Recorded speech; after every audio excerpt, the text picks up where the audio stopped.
Welcome back to Worlds Without Warning, the official podcast of Etc. magazine. I'm Jon Negroni, chief editor of Etc. And yeah, it's been a while since we've been able to produce an audio version of our weekly stories on ceteramagazine.com.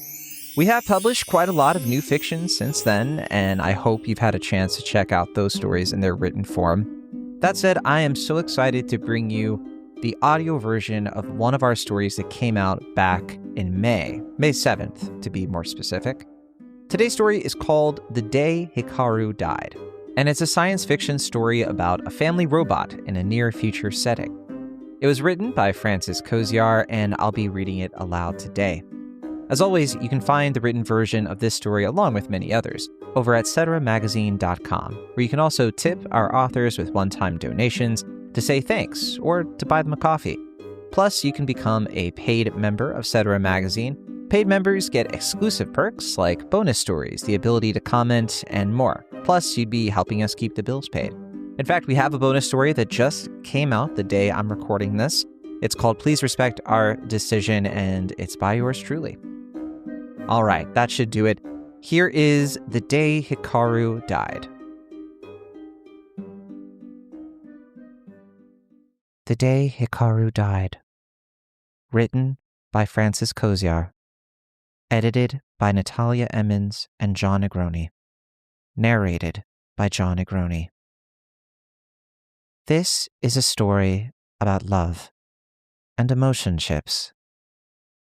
I started out as an ordinary family bot, model 4003XJ, the kind required by law in every household with children under 10.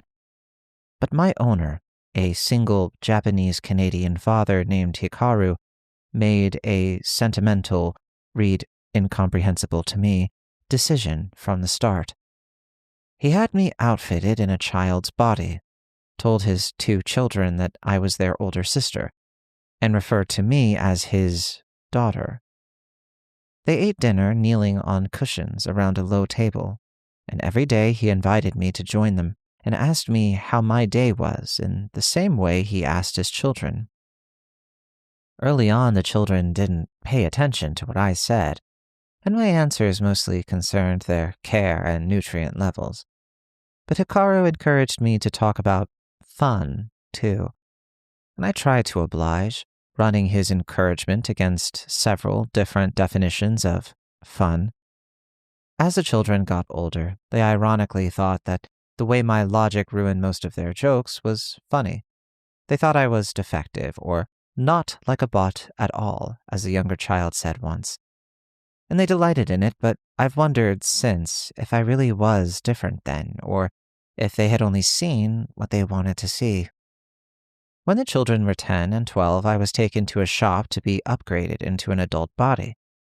They decided to install me with a real emotion chip at the same time, the kind that was still so new on the market that news outlets were suspicious of them, and usually just reported that the chips caused bots to perform more poorly in one way or the other.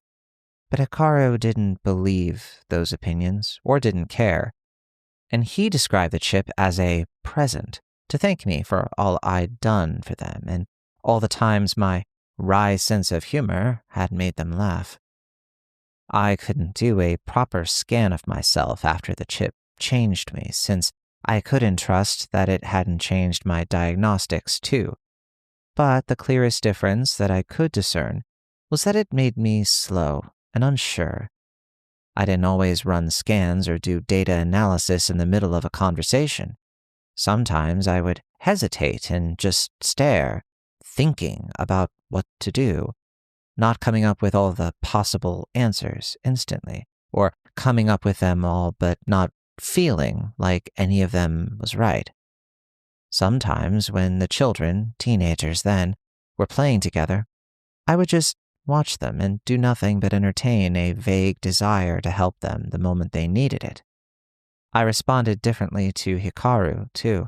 Sometimes I watched how he took care of his children, even when they were angry at him. I felt surprised at how stubborn he was in insisting on being there for them. For some reason, that only made me want to help him more.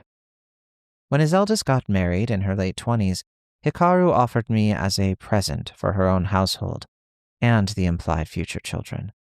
An analyst would tell me later that that was the day when they knew for sure my emotion chip had disrupted some of my other circuits.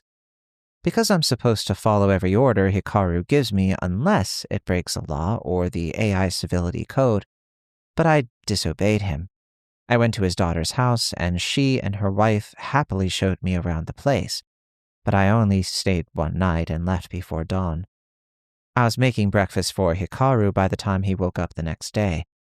I didn't look at him when he told me many times to go back to his daughter's house, not wanting to see his disappointment. I heard him apologizing to her on the phone later, but he was smiling for 3 days afterward, and that's why I stayed. I was still struggling to put words to what the emotion chip had done to me, but rather than my owner, Hikaru felt like my home and my teammate, and I wanted to make sure that he was taken care of the way he had always taken care of his daughters. Every time I saw him smile, it felt like a burst of energy to my system, and I started doing things that had little practical purpose, just because I enjoyed seeing him smile so much. I knew from calculations I found myself doing in the back of my head sometimes when I woke up from recharging that something would inevitably change, but it still came as a shock the day I found Hikaru sobbing at the breakfast table, his usually calm and cheerful expression scrunched up in pain, ineffectually wiping tears from his eyes when he saw me. Around unsteady breathing, he told me what was already one of my top 3 guesses based on his level of distress, that his younger child had died in an accident. I thought of emergency numbers, of crisis support lines, of massage therapy, of VR meditation, of nutrient cleanses, and 1,000 other things in those few seconds, but none of them solved the problem of how to help Hikaru, a problem that left me staring and doing nothing, as if I had as few functions as a human. Eventually, I pulled out the chair beside Hikaru and took his hand in mine while he tried to suppress his sobs. Then he did something he'd never really done before. He hugged me to him and cried onto my shoulder. I cradled him as gently as I could while I scanned the web for what might be said in such times to take away pain. I found nothing but debates and more pain, and when I veered onto pages talking about how people are never the same again after losing their children, I disconnected. I had never felt so useless, so defective as in that moment. I thought about asking for an upgrade to help me help him, a new emotion chip, perhaps, for there were better ones by then. But I didn't want to hurt him by saying the wrong thing. When he pulled back, I could only watch him, and inside of me things were going wrong. I needed to run scans, I thought, because it felt like something was frying or disconnecting or suddenly missing, because I had never felt so much pain. I didn't think I could feel pain. I didn't know what pain was. Instead, I made Hikaru breakfast and told him he had to eat a bite of it. I followed him around, remembering all the little things he forgot while he called person after person. After a couple of months of him lolling around like an entirely different man from the one I'd lived with for decades, I finally got him out of the house for a reason unrelated to mourning, and we began going for a walk together every day after breakfast. As the months passed, we spoke more as we walked, sometimes of the beauty of trees and flowers, or how the sunrise shone off the glass of the vehicles that whizzed by like wishes flashing from other worlds. Sometimes we spoke of the past and laughed quietly about things that had happened long ago. Sometimes I rested my hand on his arm and he placed his hand over mine, and I felt like pieces of me were missing again, or that they weren't enough, and that only made me want to give more. My base systems told me to go in for repair because not all systems were functioning as they should, but I didn't because I seemed to be helping Hikaru, and more so, maybe, I was afraid of what they'd take away from me. Years passed, and Hikaru was getting older, though his nutrient levels were exceptional, something I accredited in part to my regular blood scans. His daughter and her wife visited for his 65th birthday with their 2 young children, and I watched him from a distance while I took care of the kids. I was happy to see him smile like he had so long ago. It was only 2 days after that when we decided to walk through the glass district, as Hikaru called it. There was a plaza with gardens in the middle, surrounded by 5 different glass buildings, all breathtakingly beautiful in Hikaru's words, and they had been glowing in the sunshine that morning. The plaza was busy with people going this way and that, while we sat on benches in the middle, talking of nothing. Tens of thousands of news articles on the web will tell you about that moment from a different perspective, about how a gentle wind was hushing through her hair, or pushing her along the way to a date, how the sun was glaring in his eyes and how she was distracted by the sight of a few seagulls shining white in the sky above. A birder remarked that they clearly weren't seagulls but smew, a type of rare white-bodied duck, and that they were watching them with binoculars in the moment it happened. A cloud physicist described how she caught sight of a rare Cirrus Kelvin Helmholtz cloud, which appears only for a couple of minutes at a time before dissipating, while she was rushing to a meeting. I read every single blog post. I couldn't stop myself. What I remember is a crack so loud I felt the sound shudder through my body, and in that first split second I was afraid Hikaru's hearing would be damaged. In that second, I turned and saw a glass skyscraper falling. It had a line cut across its middle like it had been sliced in two, and it would become the subject of debate for years to come on whether it was an architectural mistake or an act of terrorism with no concrete leads. What I remember is that the building came crashing down in seconds. What I remember is that as many people stood and stared at their deaths as they ran from it or screamed. What I remember is the calculation which appeared instantly in my mind that told me I had no chance of outrunning it, but if I tried to, my damage might be reduced. I hardly registered those calculations at the time because the other one that flashed across my vision was that Hikaru had a 1.3% chance of survival. I dove and knocked him to the ground, cradling his head from damage. I protected his fragile body with mine, and then the building hit us. I was out for a couple weeks with repairs, federally funded as so many repairs in those weeks were. When I came to, I was babbling about Hikaru, but he wasn't there. I had been taken to a shop, of course, and he to the hospital. I waited days before someone bothered to find out for me, and only because one of the mechanics was irritated when I asked, and so I asked automatically every 5 seconds until she found out. I was told he was still alive.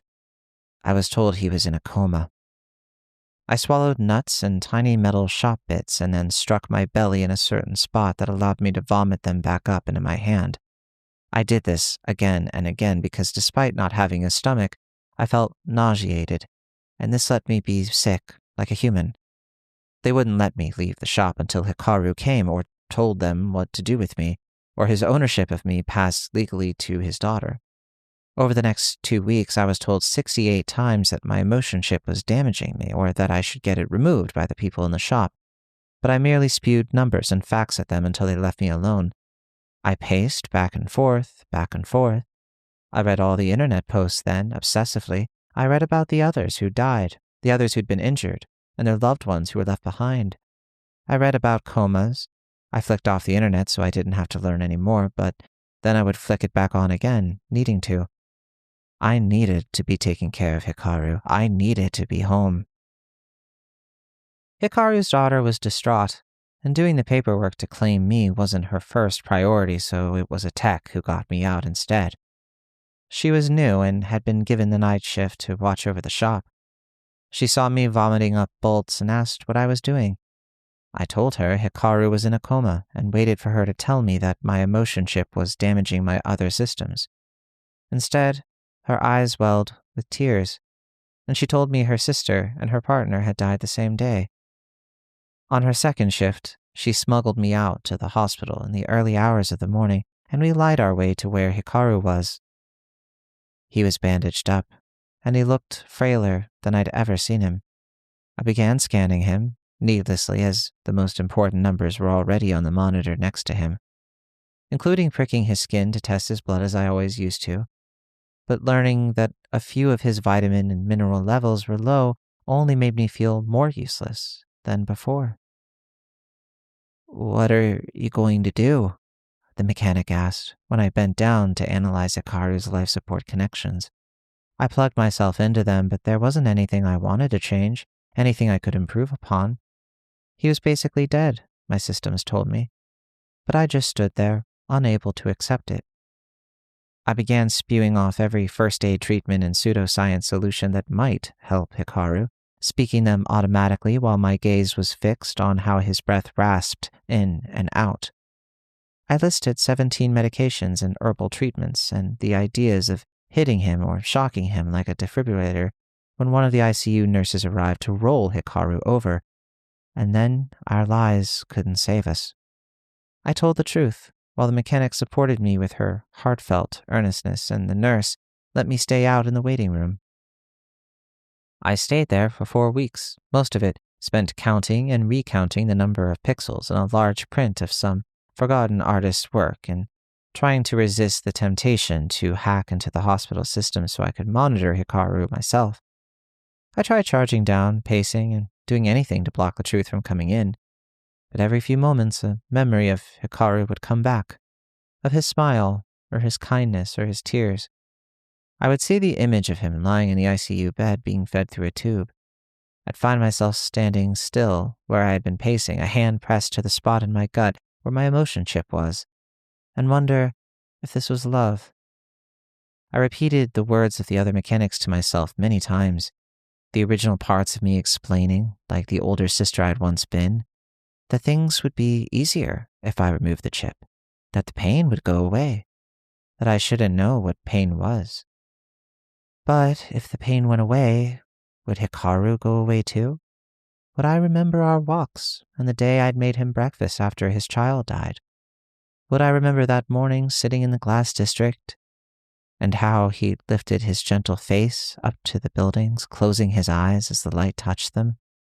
Would I remember how hard I'd tried to make him laugh and how he'd made me want to be a different person, as if a bot can ever be a person? Would I remember how it felt like I'd learned everything important too late? They tried to make me leave the waiting room, but I refused, and the nurse whispered to them behind closed doors, and I stayed. It might be because I would sit on the floor when children came and played with them, or because I blended in with everyone who was a wreck just then. Or maybe it was because they simply didn't have the energy or the staff to send me back to the repair shop. They were short-staffed because so many people were affected by the shattering, as they called it, and they began to give me things to do. I began to help out at people's bedsides, giving them the care I couldn't give to Hikaru. Always I was thinking of him, lying there, unchanging.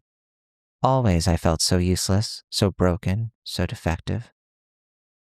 Hikaru died suddenly, 5 months after the shattering, and I knew the moment it happened because from a couple rooms over, I heard how his quiet, rattling breath became uneven.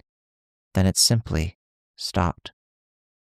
I sat by his bedside until they moved him in the late morning, rocking back and forth and squeezing his hand over and over again.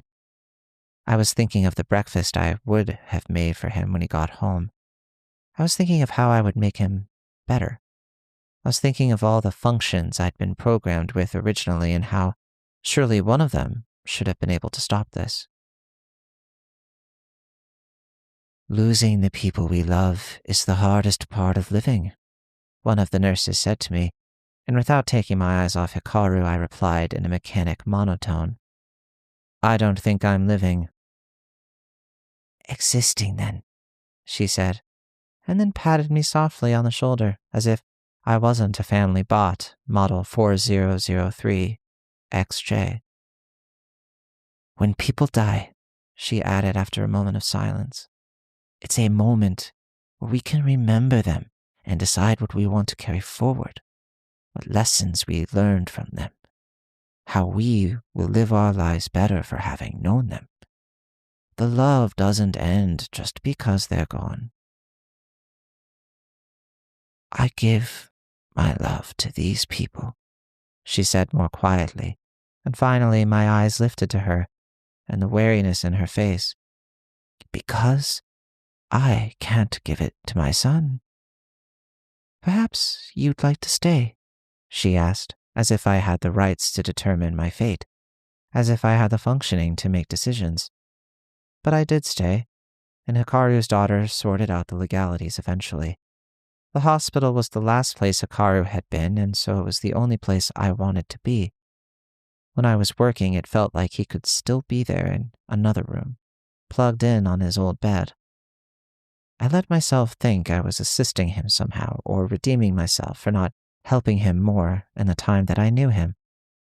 Years later, I was still helping those in the waiting room, sitting there while they cried, because they seemed to appreciate it.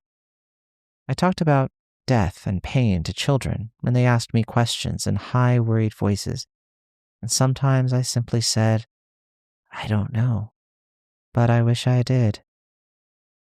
I also went for walks every morning, just as the sun rose. That was The Day Hikaru Died. Editor's note. There's a long tradition in science fiction of turning to the non-human for the oldest human mysteries, and this story stands within that lineage while deepening it. At its core, The Day Hikaru Died asks what it means to love someone whose life is slipping beyond your reach, and what remains in the hands of the living once that beloved life has vanished. To that end, the emotion chip serves as a remarkable structural device because the story grants it exact weight and no more. It doesn't swell into allegory or announce itself as transcendence. It opens the narrator to pain. That choice gives the story its force, as the prose knows exactly where to press. When the narrator runs through emergency numbers, crisis lines, VR meditation, and, quote, 1,000 other things, then confesses that none of it teaches them how to help Hikaru, the moment lands with such devastating clarity. What fills the page is grief in its truest shape, in its collapse of skill and order, knowledge, usefulness, and all else. The ending gathers its power through patience and truthfulness. The morning walks, one hand resting over another, the breakfast that will never sit warm on the table. These are the beams and joists of the story, the hidden frame that holds all its feeling. This piece trusts the reader to understand that love doesn't need a heartbeat to become real, and loss asks for none either. We chose to publish this work, etc., because it reminded us of fiction's deepest calling, to make language where silence would otherwise rule. You can find The Day Hikaru Died over at ceteramagazine.com if you'd like to read the written version. And you can also subscribe to Cetera Magazine there for free to get new stories in your inbox every single Thursday. Or become a paid member to receive bonus stories and directly support the magazine. We really appreciate it if you do. Also, we're always looking for submissions from new contributors. So if you're a writer interested in submitting to Cetera, definitely check out our submission guidelines at ceteramagazine.com. We also have a themed poetry call coming up. The deadline is August 20th, and our theme for it is After the Fire, the Garden. We hope you decide to send us your gnarly little poems. Thanks so much for listening to Worlds Without Warning. Until next time, be sure to take care of yourselves.